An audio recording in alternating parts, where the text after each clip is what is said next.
తిరుపతి పోయినా.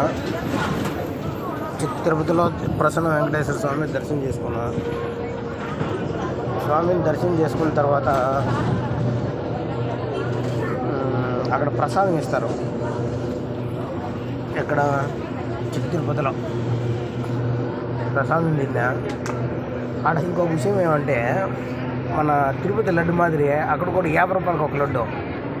జోన్నూరు అని అమ్మేస్తారు పెద్ద పెద్ద లడ్డు. వెంకటేశ్వర స్వామి పేరు చెప్పి ఎవరన్నా చూపించడానికి మన తిరుపతి లడ్డు మాదిరే ఉంటుంది.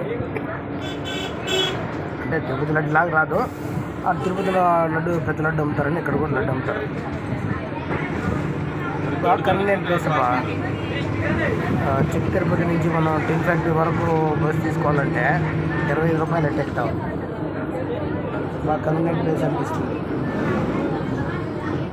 అందరూ పోయి చూడవచ్చు, బాగుంది, మంచి ప్లేసు. తిరుపతి మర్చిపోతుంది. మాలూరు నుంచి పోవచ్చు, బస్కోట నుంచి మాలూరు వచ్చి అట్టా పోవచ్చు. లేకపోతే మన వైట్ఫీల్డ్ ఓపావ్ నుంచి టిన్ ఫ్యాక్టరీ నుంచి కూడా బస్సులు ఉన్నాయి. 25 రూపాయలు ఎక్కుతాం. చాలా బాగుంటుంది. ప్రసాదం పెడతారు బాగా. ఈరోజు వచ్చేసి ఉప్మా మాదిరి చేశారు, బాగా తయారు చేసినారు.